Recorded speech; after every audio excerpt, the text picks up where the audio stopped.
물론 여긴 국민 라디오.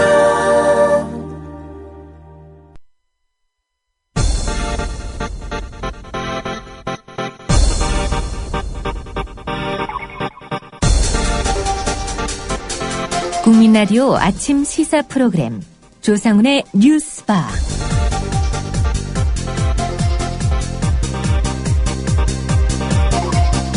청취자 여러분 안녕하십니까? 조상훈입니다. 법무부 장관과 여당 대표, 국회의장까지 지낸 박희태 새누리당 상임고문이 골프장 여성 경기보조원 캐디를 성추행한 혐의로 경찰 수사를 받을 처지에 놓였습니다. 박 전 의장은 피해자에게 사과했다면서도 손녀 같아서 귀엽다는 표시는 했지만 정도를 넘지 않았다, 이런 말로 혐의를 부인하고 있습니다. 피해자는 이미 경찰 조사에서 박 전 의장의 구체적인 추행 혐의를 진술했다고 합니다. 권력 있고 돈 있는 남자들이 서비스 산업에 종사하는 직원들을 하대하고 여성 노동자들을 추행까지 하는 일, 피해 당사자들은 어제 오늘의 일이 아니라고 합니다. 경기 보조원으로 활동하다가 해고당한 뒤 지금은 다른 경기 보조원의 애환을 듣고 법률적 조언도 해주고 있는 여성 노동운동가 한 분을 오늘 만나보겠습니다. 잠시 광고 듣고 9월 15일 월요일 뉴스바 본격적으로 시작하겠습니다. 조합원 스토리텔링님 신청 광고입니다. 겨울철 벨미 과메기 맛있게 드셨어요? 포항 죽도시장 상인협동조합에서 이번에는 간장게장을 내놓아요. 살아있는 암꽃게로 만들어 살이 탱탱한 명품 간장게장. 미디어 협동조합원께는 아주 저렴한 가격으로 모시고 배송비를 따로 받지 않습니다. 010-9896-8282 010-9896-8282 검색창에서 죽도락을 검색하세요.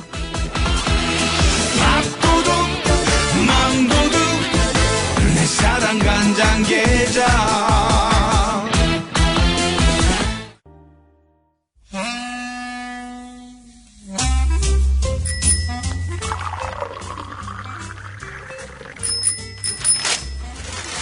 아침 신문 귀로 읽으세요. 김용민의 조간 브리핑. 네, 9월 15일자 조간신문 주요 기사 살펴보겠습니다. 김용민 PD의 조간 브리핑입니다. 안녕하십니까? 네, 안녕하십니까? 예, 오늘 세금 얘기부터 좀 짚어봐야 될 것 같습니다. 예, 오늘 한겨레 일면 제목이 이렇습니다. 서민을 터는 꼼수 증세 말고 먼저 부자 증세를, 이런 제목입니다. 예. 며칠 전에 담뱃값 인상과 주민세, 자동차세 같은 지방세 인상 방안이 연이어 발표되면서 증세 논란이 거세지고 있죠. 박근혜 대통령의 총선 대선 공약이자 이후에도 계속 내세워왔던 증세 없는 복지 약속을 아무런 대국민 사과나 설득 과정 없이 사실상 파기한 데다 증세 방법 역시 서민에게 더 부담을 지울 소지가 큰 간접세로 해서 증세한 탓입니다. 간접세 아시죠? 담배나 각종 이런 공산품, 여기에 붙는 세금들. 그러니까 부자든 가난한 사람이든 하여간 그 물건 사면은 다 그렇게 간접세를 내게 돼 있습니다. 똑같이 내는 거죠, 세금을. 한마디로. 예, 그렇습니다. 예. 직접세는 뭐냐? 소득 재분배 효과가 큰 건데요. 그러니까 부자들한테 물리는 겁니다. 소득세, 법인세 이런 것들이 대표적인데 말이죠. 따라서 직접세를 올리게 되면 서민들은 증세에 대한 부담을 질 이유가 없습니다. 자, 그런데 이런 직접세는 늘리지 않고 간접세를 늘린다. 결국 서민들의 세부담만 늘리는 거 아니겠습니까? 경제협력개발기구 OECD 평균의 절반 수준에 그치는 우리나라 복지 지출 수준을 끌어올리고 급속한 노령화에 따른 복지 수요에 대비하기 위해서는 증세를 통한 재원 확보는 피해갈 수 없는 흐름인데, 따라서 앞서 말씀드린 대로 소득 재분배 효과와 세수 규모가 큰 소득세, 법인세 중심의 증세, 즉 직접세 증세에 대한 논의를 지금부터 본격적으로 시작해야 한다. 이 목소리를 오늘 한겨레가 일면에서 다루고 있습니다. 예. 대선 공약이 직접세가 빠졌다, 이렇게 얘기할지도 모르겠습니다. 직접세 증세 없는 복지는 약속했는데 예. 간접세 얘기는 안 했었다. 예. 자꾸 이렇게 완성 문장을 발표하지 않습니다. 새누리당은요. 주어를 뺀다든지 중요한 직접세라는 그런 표현도 뺀다든지 약간 좀 명료하게 했으면 좋겠어요. 예.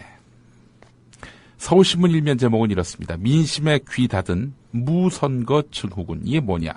730 재보선 이후 2016년 4월 총선까지 21개월 동안 전국 단위의 선거가 없다는 겁니다. 이러다 보니까 정치인들의 긴장감과 여론 민감도가 확 떨어진 탓에 정부 여당이 막 나간다는 얘기입니다. 예. 한마디로 말해서.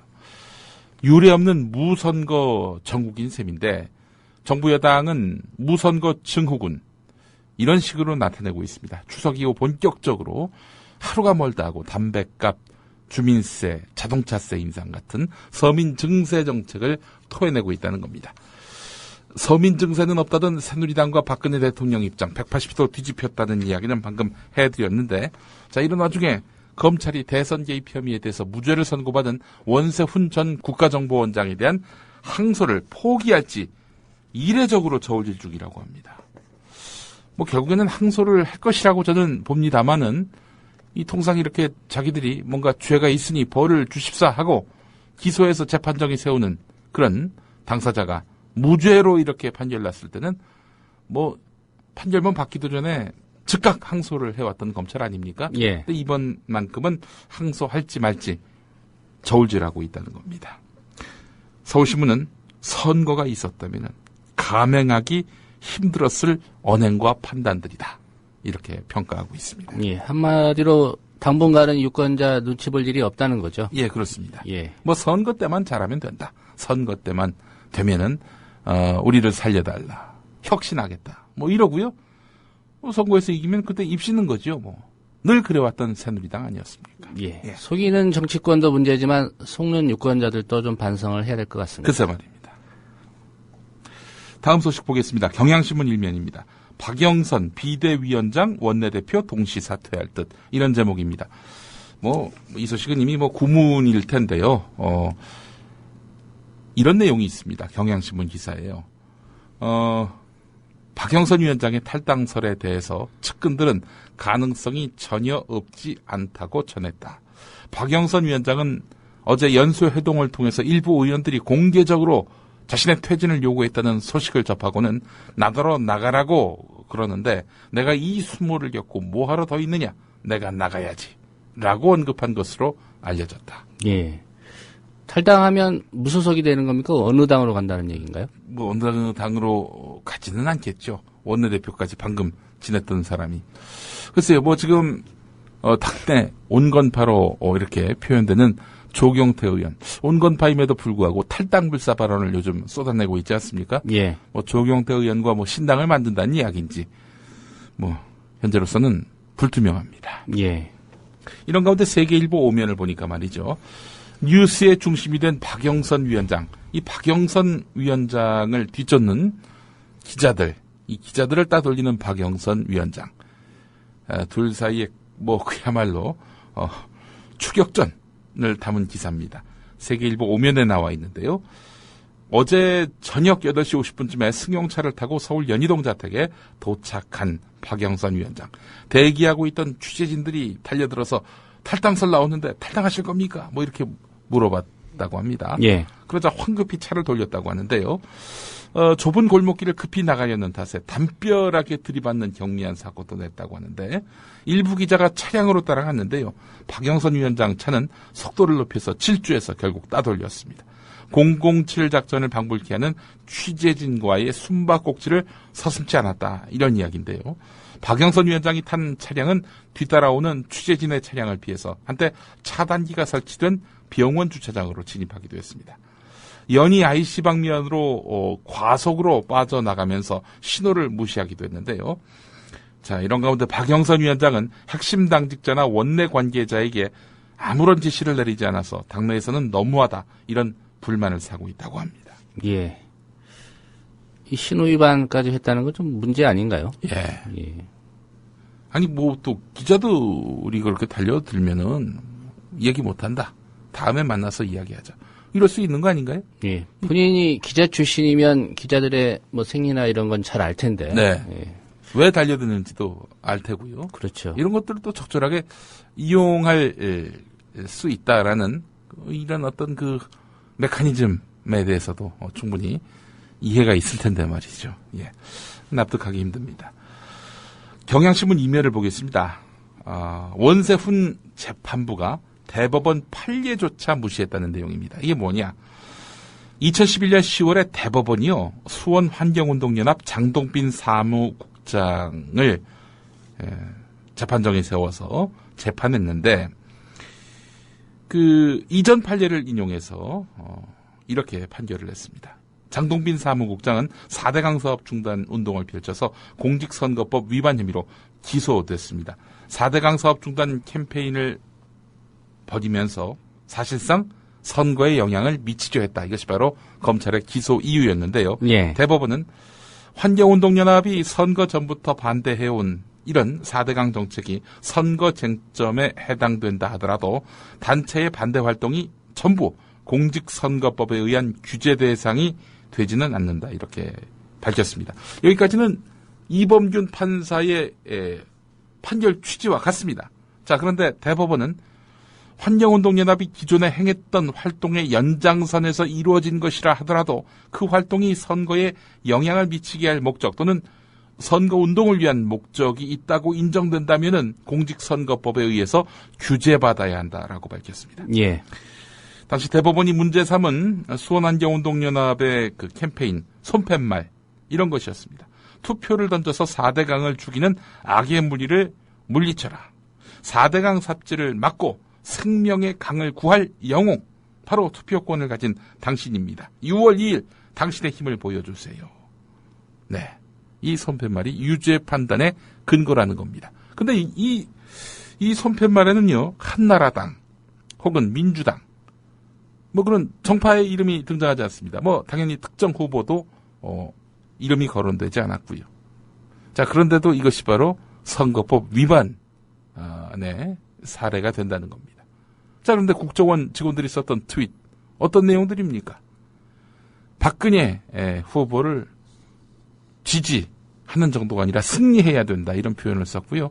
문재인 후보에 대해서는 문죄인이라고 하는가 하면은 허위 사실로 문재인 후보를 비방했단 말이죠. 근데 그런 거는 또 선거에 영향을 미칠 목적이 보이지 않는다. 또 이렇게 나온단 말이죠. 예. 자, 지난 토요일에 나온 기사인데 그 이범균 판사 말이죠. 2012년 19대 총선 당시에 유승희 새정치민주연합 성북구 지역의 예비 후보의 선거를 도운 한 서울시 의원의 리트윗한 건에 대해서 벌금 500만 원이라는 의원직 상실형을 선고했습니다. 리트윗했던 그 글은 뭐냐? 굿! 한미 FTA를 빨리 날치기 하라고 단식했던 정택은 아웃. 이 글이었습니다. 예. 이거 하나로 500만 원의 벌금형. 이게 500만 원의 벌금형이면은 의원직 상실형 아니겠습니까? 이랬던 이범균 판사가 어째 원세훈의 그런 혐의는 눈에 보이지 않는지 이해가 안 됩니다. 한결의 오면을 가보겠습니다. 이번 그 판결을 통해서 김하영을 재판정에 세울 수 있게 됐다라는 내용입니다. 이게 무슨 내용이냐? 애초에 검찰과 법원은 국정원 수뇌부가 책임질 일이라면서 그 국정원 일선 직원들, 뭐 선거 개입 글을 올린 이 국정원 일선 직원들은 기소하지 않았습니다. 예. 자, 그런데 이범균 판사는 수뇌부는 구체적인 지시를 하지 않았다는 이유로 그 수뇌부에 대해서 면죄부를 줬습니다. 밑에서 알아서 했다, 이런 얘기 아니겠습니까? 예. 자, 그렇다면은 윗선 지시를 이유로 해서 기소당하지 않았는데 윗선 지시 없이 독자적으로 이 선거 개입을 했다, 뭐 이런 거 아닙니까? 그렇다면 당연히 지금 기소가 안 된 김하영을 비롯한 이런 일선 국정원 직원들 당연히 기소돼야 하는 거 아니겠습니까? 예. 기소 유예한 사건을 다시 살펴서 기소하는 것 얼마든지 가능합니다. 예. 검찰의 의지가 문제죠. 과연 검찰이 기소할까요? 글쎄 말입니다. 예. 관련해서 한겨레 오면에 나와 있는 또 다른 기사를 보겠습니다. 공무원이 선거에 영향을 미치는 행위를 해서는 안 된다고 규정한 선거법 86조. 이번에 원세훈에게 들이대지 않았던 선거법 86조였습니다. 검찰은 공무원 지위를 이용한 선거운동 금지 조항인 85조만 적용했습니다. 자, 그렇다면은 통상 이렇게 되면 재판부는 왜 85조를 적용하나? 86조를 적용해야지. 이러면서 공소장 변경을 검찰에다가 지시할 수 있습니다. 자, 그런데 그런 공소장 변경 지시를 하지 않았습니다. 그래 놓고는 85조를 문제 삼은 검찰의 공소장만 갖고 판단을 내렸습니다. 무죄로 말이죠. 사실 검찰도 86조 적용을 고민했습니다. 국정원의 행동은 명백한 선거운동이기 때문에 형량이 더 센 85조만 적용하면 충분하다고 판단해서였는지 86조 적용을 결국엔 하지 않았습니다. 자, 그렇다면 검찰은 항소심을 만약에 요청하게 된다면 항소심에서 86조를 추가하는 것은 충분히 가능한 일입니다. 그렇다면 항소심에서 승소할 여지가 큽니다. 그 여지를 만들어준 사람은 바로 이범균 판사기도 하고요. 박범계 새정치민주연합 의원 지난 금요일 조상훈의 뉴스바에 나와서도 그런 말 하지 않았습니까? 예. 항소심에서 86조 갖고 다투면 충분히 유죄 가능하다 이렇게 본 것인데요. 하지만 한겨레와 접촉했던 한 검찰 관계자는 검찰이 그렇게까지 해서 선거법 위반 유죄를 받아내려 하겠느냐 이렇게 반문했다고 합니다. 예. 검찰의 의지가 문제입니다. 자, 이런 가운데 오늘 중앙일보 보니까 말이죠. 이범균 판사의 판결을 궤변이라고 한 김동진 수원지법 성남지원 부장판사를 비판한 내용을 오늘 중앙일보가 다뤘습니다. 법원 정치의 사법화를 넘어서 사법의 정치화 논란 이런 제목입니다. 중앙일보가 접촉한 서울지역 법원의 한 부장판사는 다른 법관이 만든 판결문을 한번 읽어보고 궤변이라고 단정하는 것은 위험하다. 술자리에서나 할 수 있는 이야기를 김동진 판사가 공개적으로 한 셈이다. 이렇게 말을 했고요. 수도권 법원의 한 부장판사는 원세훈 전 원장의 선거법 위반 혐의에 대해서 무죄를 선고한 것은 논란의 소지가 있을 수 있지만 그렇다고 해서 고등법원 부장승진을 위해서 이범균 판사가 그런 판결을 내렸다라고 말하는 것은 심각한 명예훼손이자 인권유린이다. 이렇게 말했다고 합니다. 그러면서 또 다른 중앙일보와 인터뷰를 한 판사는 법원 내부에서 김동진 판사에게 우호적인 시각은 많지 않다. 이렇게 전했다는 겁니다. 자, 그런데 말이죠. 한국일보를 보겠습니다. 정재호 사회부 기자의 기자의 눈, 기자수첩 코너인데요. 예. 이면에 있습니다. 그 김동진 판사의 글이 올라오고 그 글을 대법원이 직권 삭제하지 않았습니까? 그 직후에 친한 판사들에게서 여러 통의 전화가 걸려왔다. 정재호 한국일보 기자가 이렇게 밝히고 있습니다. 판사들의 반응은 비슷했다고 합니다. 수위가 높긴 하지만 김동진 판사의 말 틀린 말은 아니던데요. 또 다른 판사입니다. 유사한 글들이 올라오지 않도록 대법원이 선제적으로 겁을 준 것밖에 더 되겠습니까? 또 다른 판사, 표현의 자유를 수호해야 할 사법부가 한다는 짓이 창피합니다. 절대로 자신의 소속과 지위를 기사화하지 않아야 한다고 강조하면서 꺼낸 그분들의 한탄은 닫혀버린 조직이 된 법원에 대한 깊은 실망이 다 있다는 겁니다. 예. 대법원이 이 김동진 판사에 대한 징계를 끝으로 아무런 변화 없이 구렁이 담 넘어가듯 이 사건을 종결하는 것 반대한다. 이번 판결은 그러니까 이범균 판사의 판결은 갈수록 상식과 법치주의에서 멀어지고 있는 권력을 위한 사법부의 모습을 각인시켰다. 김동진 판사의 그 글 중에 법관에게 주어진 법치주의 수호 의무. 이것은 이제 사법부의 화두가 돼야 한다. 사법부의 올바른 집단 이성이 제대로 작동할 시점이다. 이렇게 한국일보 정재호 기자가 칼럼에서 썼습니다. 예. 중앙일보 기자와 한국일보 기자가 접촉한 판사들의 견해가 극명하게 갈리는군요. 예, 그렇습니다. 예.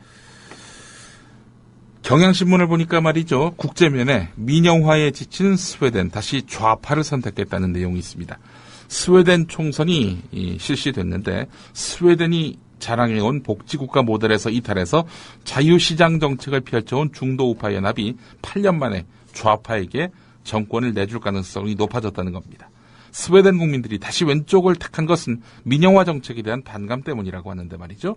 2006년 우파 정권 이래 국가지원 요양소와 유치원들은 민간 기업에 넘어갔고 무상교육 시스템은 무너졌다고 합니다. 세금이 줄어든 만큼 요람에서 무덤까지로 표현되던 복지 정책은 대폭 후퇴했다는 겁니다. 그러나 민영화로의 개혁, 정부의 선전과는 다르게 성과를 거두지 못했습니다. 예, 스웨덴의 우파는 이렇게 해서 정권을 내주게 됐다는 겁니다. 예. 오늘 조선일보 일면 기사가 눈을 부릅뜨게 만듭니다. 새누리당이 만성적자 공기업을 퇴출시키는 방안을 추진하기로 했다고 합니다. 설립 후 3년이 지날 때까지 영업을 하지 못했거나 5년 이상 계속 당기 순손실이 나고 특별한 사유 없이 2년 이상 계속해서 영업 수입이 현저하게 감소할 때 퇴출을 할 수 있도록 지방공기업법에는 이렇게 규정되고 있다고 하는데요. 자, 이 규정을 적용한다면은 20년 이상 적자가 나고 있는 석탄공사나 2005년 출범 이후 매년 적자를 기록하고 있는 코레일 같은 경우 바로 퇴출 대상이 될 수 있다는 겁니다. 자, 현행 지방공기업법을 보면은 퇴출하는 방법으로 한 4가지가 거론되고 있는데요. 예. 국유화가 있고요. 그리고 주식을 이렇게 다른 공기업이 인수하면은 합병이 되고요. 그리고 회사를 아예 없애는 해산, 이런 게 있습니다. 나머지 하나는 뭐냐? 바로 민영화입니다. 뭐가 될까요? 국유화, 또 합병, 해산, 그리고 민영화. 이 4개 중에 어떤 방식으로 해서 만성적자 공기업을 퇴출할까요? 코레일이 지금 도마 위에 올랐고요.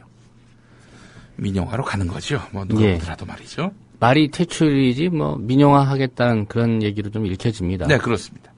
이런 적극적인 해석은 조선일보에 없습니다. 조선일보 일면에 또 다른 기사가 나옵니다. 지금 논란이 되고 있는 첫 외국계 영리병원 싸널병원을 정부가 불허하기로 했다고 합니다. 최근까지 모기업 부도설, 회장 구속설이 끊이지 않았는데 말이죠. 박근혜 정부 의욕적으로 추진하던 의료 영리화 브레이크가 걸리게 됐습니다. 경향신문 12면을 보면요. 청와대 총리실 국토교통부 고위공직자 절반이 강남과 목동에 부동산을 소유하고 있는 것으로 나타났다고 합니다. 48%라고 하는군요.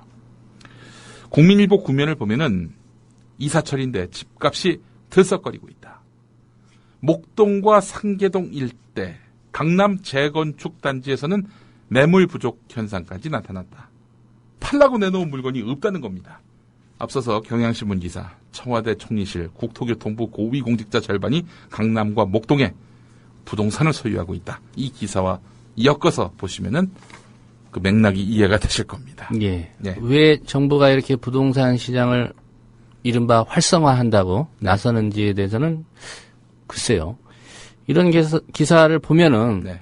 결국 자기들 이익 챙기려고 하는 거 아니냐. 네. 국민들은 그렇게 생각할 수밖에 없지 않습니까? 글쎄 말입니다. 예. 이 두 기사를 엮어가지고 또 브리핑하는 이제 방송은 또 조간 브리핑밖에 없다라는 점을 또 오늘 강조해서 말씀을 드리면 어떻게 반응하실지 모르겠습니다. 예, 경향신문 14면으로 가보겠습니다. 교육부가 말이죠. 자사고 지정이나 지정 취소 때에 교육감이 교육부 장관과 사전 협의하고 장관이 동의하지 않을 때는 지정 취소를 못하게 하는 훈령을 올해 없애려고 했었다고 합니다. 이걸 규제로 규정해서 없애려고 했었다고 합니다. 자, 그런데 지금은 자사고 지정 취소 때에는 교육부 장관의 사전 동의를 받도록 한 초중등교육법 시행령 개정안을 입법 예고했습니다. 그러니까 예. 규제라고 해서 없애려고 한 것을 그냥 두기로 한 겁니다.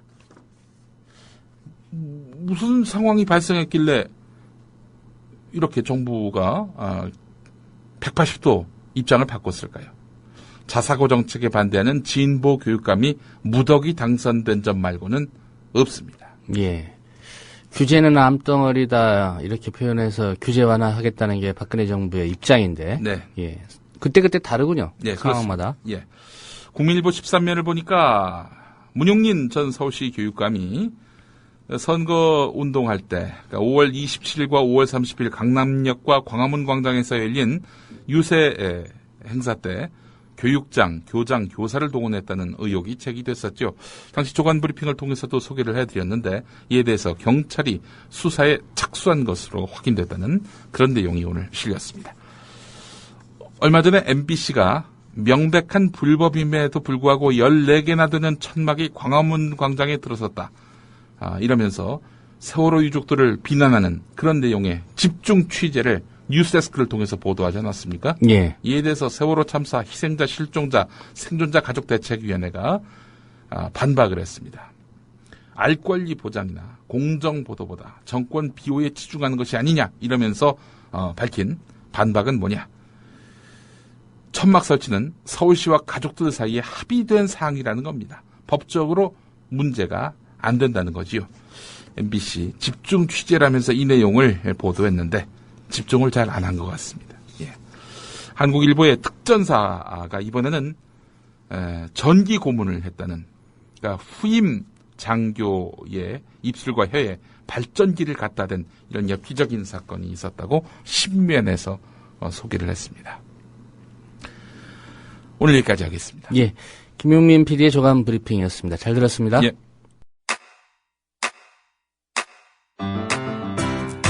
국민 라디오 지지하는 4가지 방법 아시나요? 다운로드하기, 별점 주기, 댓글 달기, 구독하기. 국민 라디오를 보다 많은 이들에게 전할 수 있는 가장 손쉬운 방법.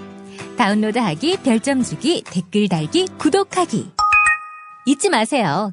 다운로드하기, 별점 주기, 댓글 달기, 구독하기.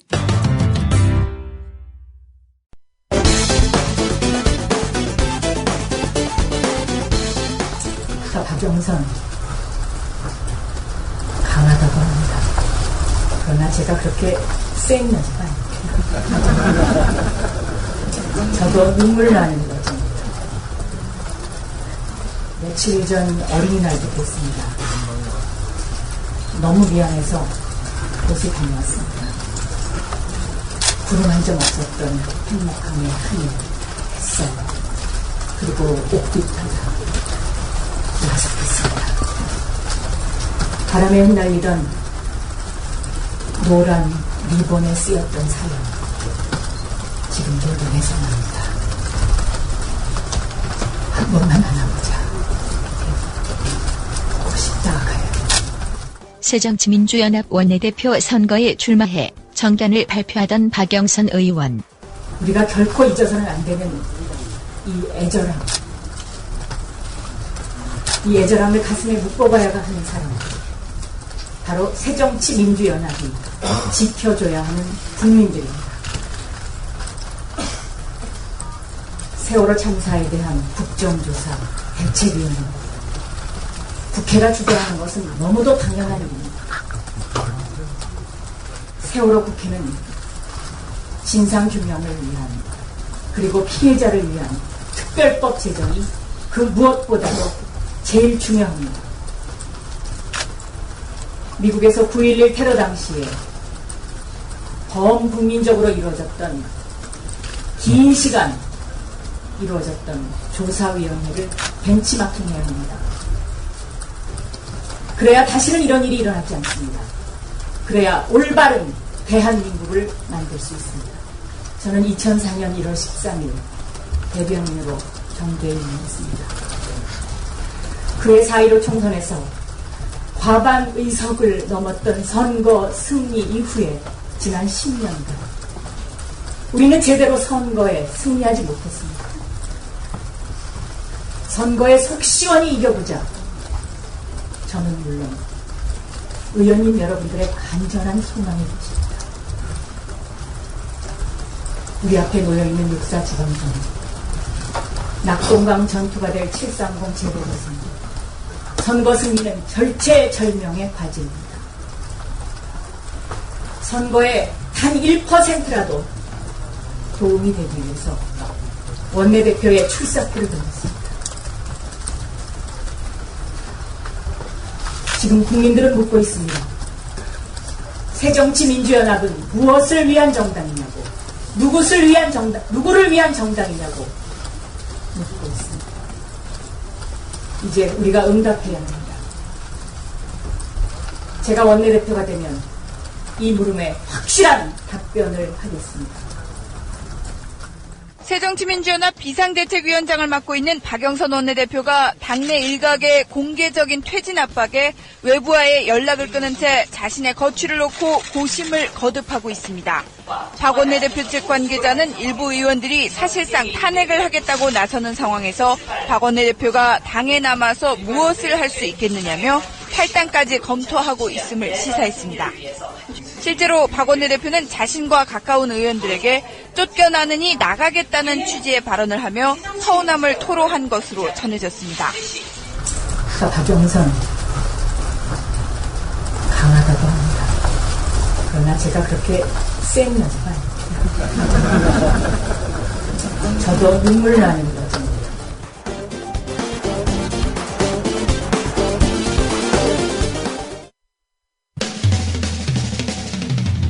시대와 역사의 맥이 짚힌다. 조상훈의 뉴스바.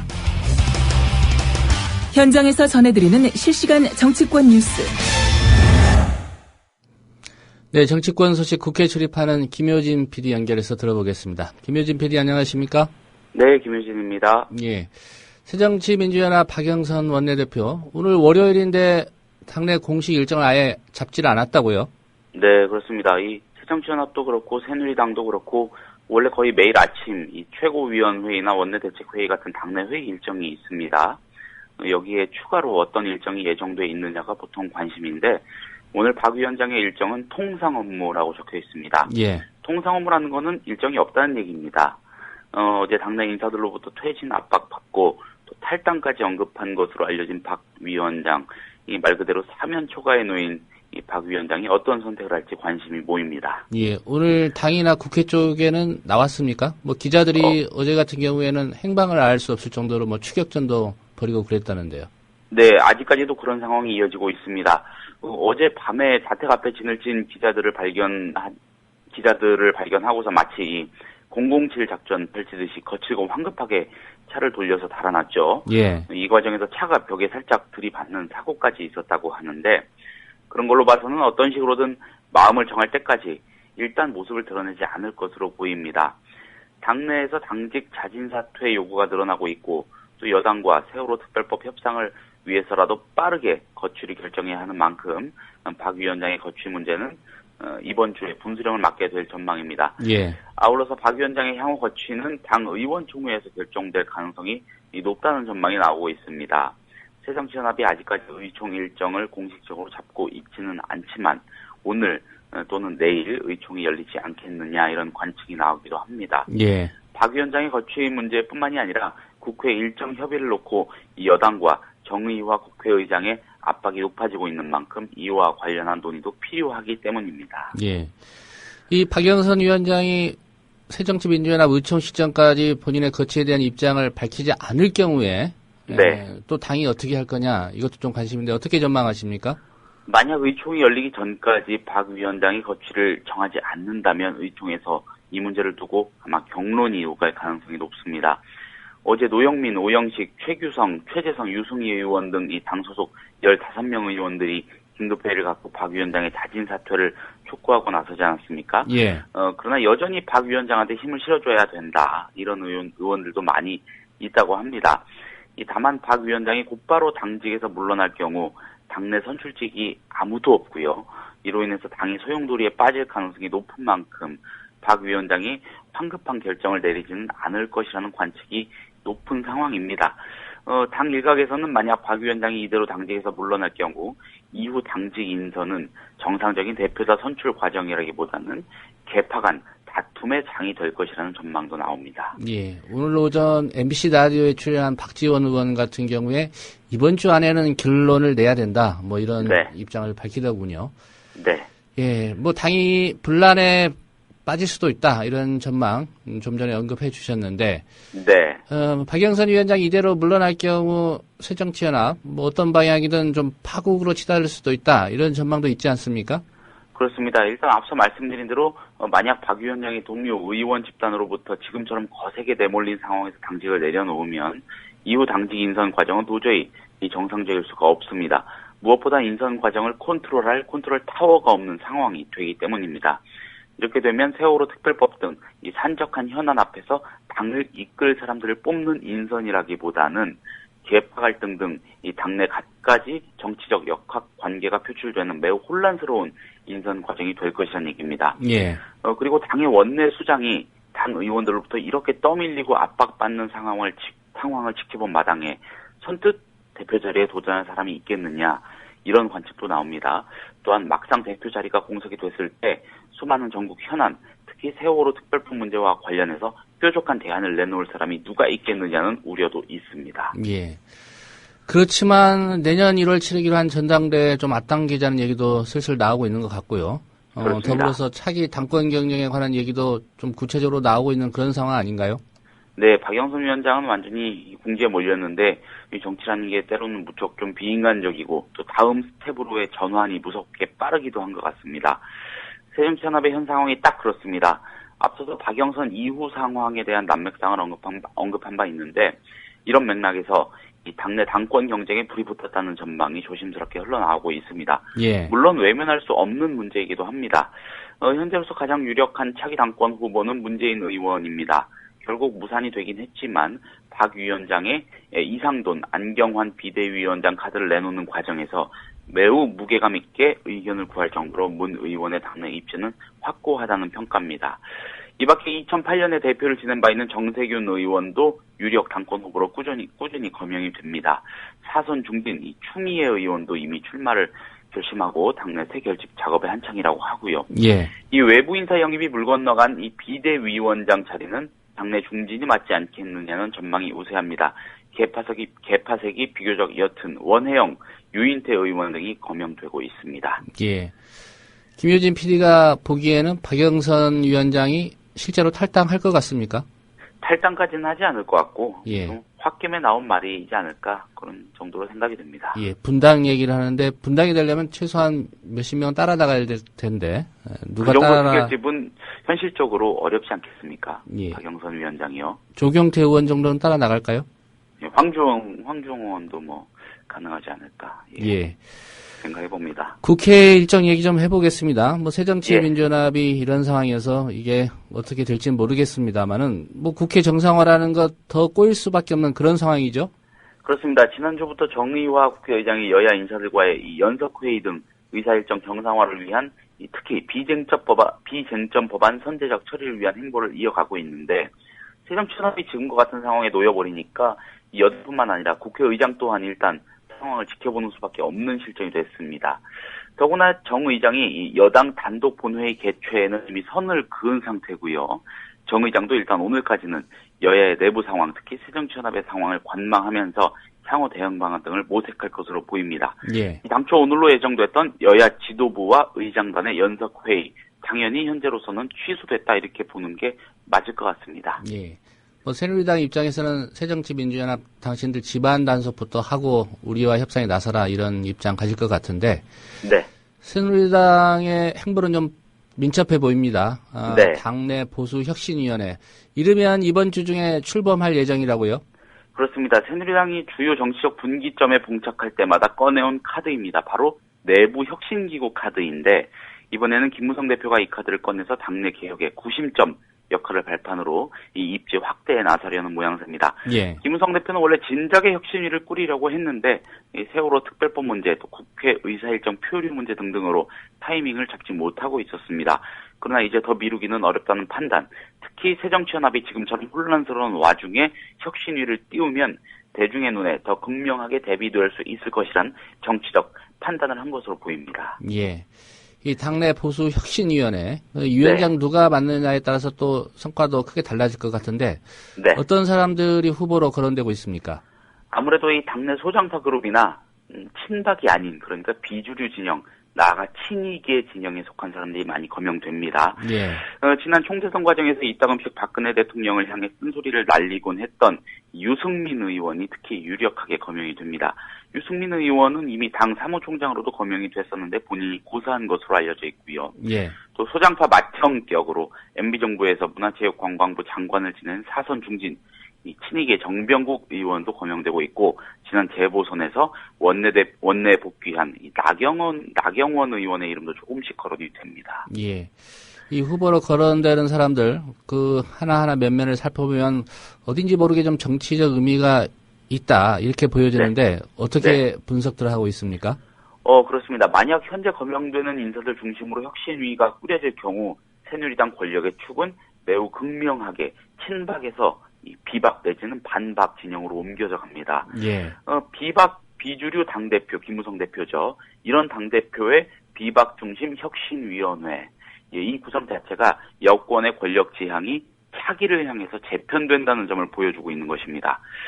또 한 가지 관심은 김무성 대표가 혁신위를 통해 추진할 이 상향식 공천 시스템, 이른바 미국식 오픈 프라이머리 도입 여부입니다. 예. 김 대표의 대표 취임 일성은 바로 공천 개혁이었습니다. 당이 공천권을 내려놓고 사실상 모든 지역에서 지역 구민이 직접 후보를 뽑는 오픈 프라이머리를 하겠다는 것입니다. 오픈 프라이머리는 새누리당 내 소장파 의원들이 오래전부터 고민해온 문제이기도 합니다. 공천권에서 자유로워지면 의원들 개개인의 자율성이 높아져서 소신 있는 의정 활동이 가능해지고 이것이 진정 대통령제의 원리를 살리는 길이다라는 게 학문적인 이론적인 명분입니다. 예. 그런데 이 제도의 또 한 가지 커다란 특징은 아무래도 지역민들에게 많이 노출이 된 현역 의원들이 다시 당선될 확률이 높다는 점입니다. 이른바 현역 프리미엄이라고 하는데 만약에 이 제도가 관철이 돼서 이 제도를 통해서 다음 총선이 치러지고 이를 기반으로 김무성 체제 의원들이 대거 재선 이상의 성공을 하면요.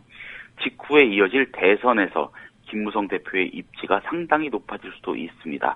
고도의 정치적 계산이 깔린 포석이다. 이렇게도 볼 수 있다는 얘기입니다. 예. 이런 선거제도 개선에 대해서는 새정치민주연합도 같은 목표를 갖고 있었는데 어쨌든 양쪽 당 상황으로 본다면 새누리당이 좀 주도권을 쥔 그런 상황인 것 같습니다. 또 치고 나가는 모양새가 되고 있습니다. 예, 오늘 소식 잘 들었습니다. 네, 감사합니다. 예, 정치권 소식 지금까지 김효진 PD였습니다.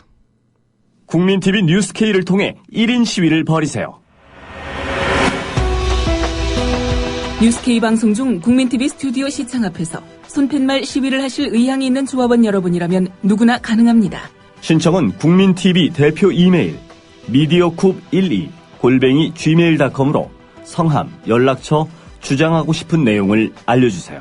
지방에 거주해 참여하기 어려운 분들을 위한 대리 1인 시위도 가능합니다. 여러분의 많은 참여를 바랍니다.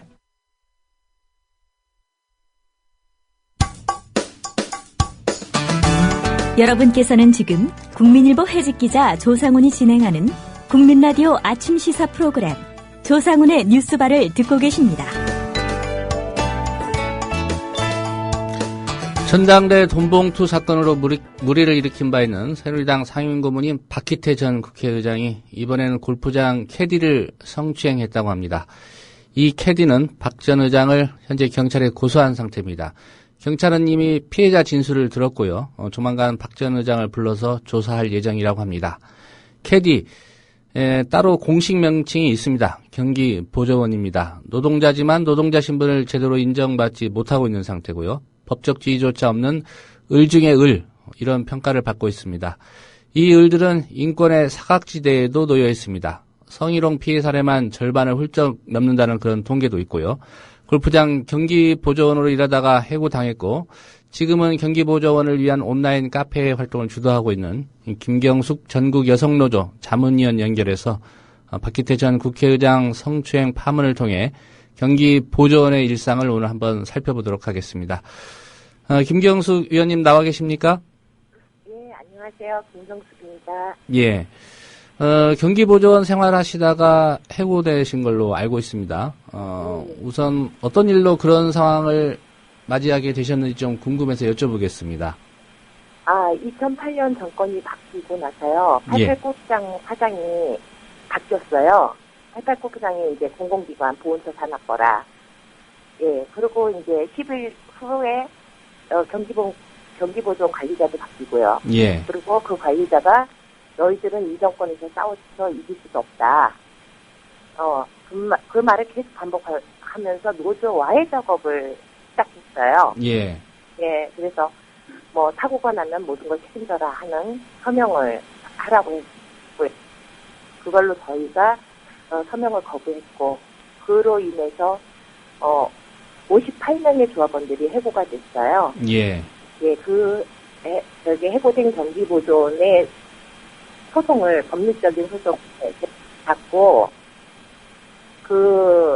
변호사 조력자 역할을 했죠. 법원에 증인도 나가고. 예. 그리고 제가 88 골프장 경기보존 노조를 결성한 장본인이고요. 회사도 이는 알고 있고요. 예. 그래서 2010년 17년 해고당했습니다. 예. 그 의원님 목소리가 약간 작게 들리는데, 예. 이 수화기를 좀 가까이 대고 말씀해 주셨으면, 하나 부탁드리고요. 그 88 골프장 하면은 저는 생각나는 게 전두환 전 대통령이 잘 이용하는 그 골프장 아닙니까? 예, 예전에는 많이 왔었죠. 예. 이번 그 원주에서 벌어진 전직 국회의장의 그 성추행 이 사건이요. 예. 뭐 본인은 손녀 같아서 귀엽다는 표시를 했다. 이렇게 해명하고 있는 상황인데요. 예. 예. 관련해서 기사 보셨지요? 예, 기사 봤습니다. 예. 우선 뭐 현장에 없으셨으니까 뭐 확인할 길은 없지만은 기사로만 봤을 때 어떻게 보고 계십니까? 이 사건은? 언론에 보도된 정도 박 의장이 자신의 손녀 같고 딸 같아서 귀엽다고 손가락으로 찔렀다 가슴을. 예. 박희태 의장은 자신의 딸과 손녀에게 귀엽다고 가슴을 손으로 탁 찔렀나요? 정말 어처구니 없는 해명이고요. 경기보존이 경찰에 신고를 할 정도면 예. 그 정도의 상황까지 저는 신고 못해요. 예, 골프장에서도 이 내장객들의 성추행과 성희롱건을 경찰에 신고하고 있는 것도 굉장히 막아서고 있거든요. 예. 그 이유는 외부의 그 골프장 안에서 일어났던 일이 밖으로 나가는 것을 굉장히 싫어해요. 골프장 명예에 훼손이 된다 해가지고요. 예. 근데 이제 이번 사건 같은 경우에 그 경기보존이 문제 제기를 했고, 골프장 쪽에서도 그 보존의 문제 제기가 맞다, 이런 입장이지 않습니까? 이런 상황이라면 좀 심각한 상황이 있을 거다, 그렇게 보신다는 거죠? 더 심각한 성추행이 있었다고 생각해요. 예. 말씀하신 대로 이 피해자인 이 여성 경기보조원이, 9홀, 전반 9홀을 돌 때까지는 좀 참다가, 더 이상 참지 못해서 이제 그 9홀이 끝난 다음에 교체해달라, 이렇게 스스로 요구를 했다는 거 아닙니까? 예. 그랬다고 저 언론에서 기사 봤습니다. 예. 일반적으로 이렇게 라운드 중에 교체를 요구하는, 그것도 캐디가 교체를 요구하는 경우는 흔치 않은 모양이죠? 극히 드물죠. 그러니까 88 골프장에서도 그런 사례가 있었는데요. 예. 예. 내장객이 경기보존을 폭행했던 사례 때, 예, 회사가 경기보존을 교체해서 내보냈었고요. 예. 그 다음에 내장객이 경기보존한테 욕을 하니까, 이 경기보존이 화가 나서 내장객한테 같이 욕을 했었어요. 예. 그런 사건이 있어요. 그때 회사가 이제 경기보존을 교체해서 내보낸 일이 있어요. 근데 이런 사건들은 극히 드물어요. 예. 제가 20년 동안 88 골프장에서 20년 넘게 일했는데 제가 교체하는 거 그렇게 자주 보지 못했거든요. 예. 예. 대부분 참고 일해라고 하죠. 예. 경기보조원이 이 중간에 나 이 손님들 캐디 역할 못하겠다라고 하는 것 자체가 되게 이례적인 일이다 이 말씀이죠. 예. 뉴시스 보도를 보니까 이런 얘기가 있습니다. 그 박혜태 전 의장의 성추행, 뭐 이번이 처음도 아니다. 뭐 이미 깊이 고개로 좀 소문이 나 있다. 이런 보도도 있던데요. 이 경기보조원들 사이에서 이른바 이런 진상 고객들, 좀 리스트를 갖고 있습니까? 경기보존들은 대부분 알죠. 그 골프장에 오시는 분들 중에 진상 고객이라고 하면 이렇게 다 알고 있죠. 정말 경기보존들이 나가기 싫어하는 고객들을. 근데 회사가 배치를 하면 어쩔 수 없이 나가야 돼요. 그날 나는 죽었구나 생각하고 나가요. 예. 그리고 참고 또 오는 거죠. 일하고. 우리 김경수 위원께서 쓰신 글을 보니까요, 경기보조원이 실명사고를 당하는 일도 있고요, 뭐 뇌진탕, 또 발목과 다리가 부러지는 사고도 있다고 그러고요, 또 카트가 전복돼서 뭐 사고를 당하는 경우도 있다는데, 이 경기보조원 하면서 이런 사고들을 이제 겪게 된다는 건데, 구체적으로 또 어떤 피해 사례들이 있습니까? 제가 카페에 올린 상담 사례들 하고요. 예. 뭐 해고돼서 상담 온 사례들을 이제 카페에 올리고 거기서 심각한 것들만 거의 카페에 올렸어요. 일반적인 2, 3주 정도의 사고는 올릴 수도 없고요. 올릴 수도 없을 정도로 많고요. 예. 예. 그래서 이제 정말 가장 심각했던 사고는 경주에 삼성 계열사에서 운영하는 골프장인데요. 예. 골프카 전복사고로 경기보조원이 척추가 부러졌어요. 그래서 경주 동국대병원에 입원 중이었는데 회사 관리자가 와서 너는 회사 상대로 아무것도 법적으로 하지 말라. 만약에 네가 법적으로 하면 골프카에 기계적 결함이 있었다는 걸 네가 입증해야 된다. 예. 예. 그렇게 이제 협박을 한 거죠. 근데 이 경기보조원은 사실 그런 입증할 수 있는 사람들이 못 되잖아요. 예. 예. 그래가지고 그런 상황인데 또 그 경기보조원이 경제적으로 굉장히 어려운 상황이었었어요. 아버지를 모시고 조카들을 키우는. 아버지는 그때 말기암 환자였었고요. 예. 예. 그래서 이제 소송까지도 생각했다가 회사가 병원비 법적으로 대응하지 않겠다고 각서를 써주면 병원비는 주겠다. 근데 문제는 회사가 산재보험 적용 대외 신청서 서명을 다 받았다라는 거예요. 예. 그것 때문에 산재보험 적용을 받지 못하고, 예.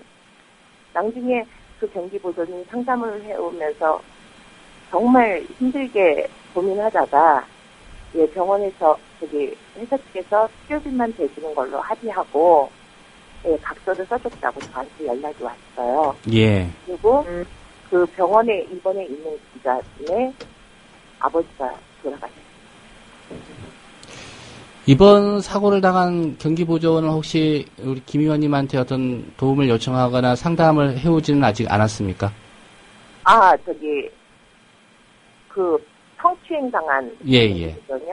제가 카페에 그 기사 내용을, 예, 퍼서 올리고, 도움을 주고 싶어 하는 변호사님 계시니까 연락달라고 그랬는데, 아직까지, 어제 저녁까지 제가 확인했는데, 아직 안 왔어요. 예. 그리고 공공기관에서 이제 운영하는 골프장에서 경기보조원이 회사 시설물에 의해서 사고가 당했는데 어깨에 힘줄이 끊어졌어요. 예. 네. 작년 7월 15일 날 사고를 당했는데, 회사가 나몰라 계속 하고 있다가, 지금 경기보조원이 지금 수술을 해야 돼요. 근데 끊어지는 거 인지 않은 거예요. 조그만 병원에 다니다가 몰랐다가. 예. 그런데 끊어져서 수술을 해야 되는 상황이 되니까 회사 측이 소송해라 이렇게 얘기하고 있어요. 그래서 이 사고를 당한 경기보조원이 매우 힘써하고 있죠. 예. 네. 그리고 뭐 실명된 경기보조원들도 제가 4건이나 상담을 했었고요. 2건은 소송비 마련 모금운동을 해서 네, 법적 소송으로 갔던 적도 있고요. 예. 네. 짧게 한 말씀만 더 부탁을 드리겠습니다. 이번 사건 보시면서 이 경기보조원들 권익 위해서 우리 사회가 어떤 일을 좀 해야 된다고 생각하시는지요? 일단 경기보조원들에 대해서 사회적으로 경기보조원을 잘못 알고 계신 것들이 많아요. 예. 예, 경기보조원들은 돈을 많이 번다. 예, 근데 실질적으로 이제 경기보조원 그렇지 못하다는 거죠. 예, 일하러 들어와서는 자기가 들었던 거하고는 너무 많이 차이가 나서 그만두는 정기보존들도 꽤 많아요. 예. 그리고 줄곧 주장하셨던 노동자성을 인정하는 문제도 좀 사회가 살펴야 될 것 같고요. 제일 중요한 게 고용 불안을 해소시키는 거 하고요. 예. 김 의원님, 오늘은 시간 관계상 여기까지 듣고요. 다음에 또 한번 연결하도록 하겠습니다. 예, 감사합니다. 예, 말씀 잘 들었습니다. 네, 오늘 준비한 소식은 여기까지입니다. 내일 오전 9시에 다시 인사드리겠습니다. 여러분 고맙습니다. 여기